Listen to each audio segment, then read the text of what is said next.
আমরা সবাই ভাবি এখনো অনেক সময় আছে, কিন্তু যদি আজকেই হয় শেষ দিন। একটা ছোট্ট গ্রাম, সবুজ গাছে ঘেরা, শান্ত একটা জায়গা।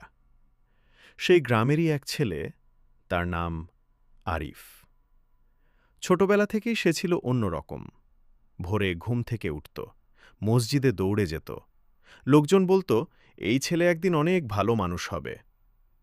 ইমাম সাহেব তাকে খুব ভালোবাসতেন। কিন্তু জীবন সবসময় একই রকম থাকে না।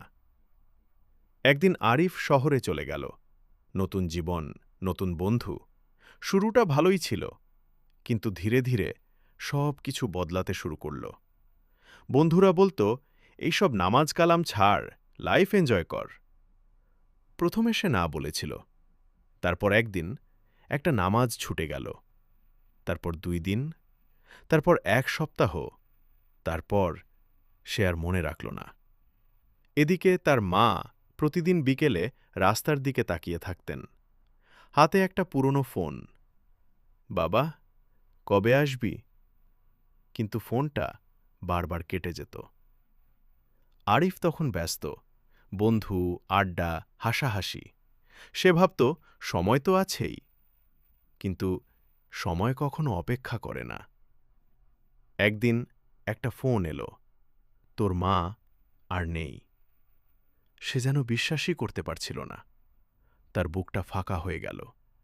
সে দৌড়ে গেল গ্রামে। সব শেষ। মায়ের জানাজার পাশে দাঁড়িয়ে সে শুধু কাঁদছিল। মা, আমি তোকে ভালোবাসি বলতেই পারলাম না। একবার, শুধু একবার যদি তুই কথা বলতিস। কিন্তু দরজা একবার বন্ধ হলে আর কখনো খোলে না। সেই রাতেই অন্ধকার একটা ঘরে আরিফ প্রথমবার সিজদায় পড়ে কাঁদল। হে আল্লাহ, আমি ভুল করেছি। আমি ফিরে আসতে চাই। আমাকে মাফ করে দাও। আর আল্লাহ সব সময় অপেক্ষা করেন তার বান্দা ফিরে আসার জন্য। পরদিন থেকেই আরিফ বদলে গেল। সে আবার নামাজ পড়তে শুরু করল, মসজিদে যেতে লাগল।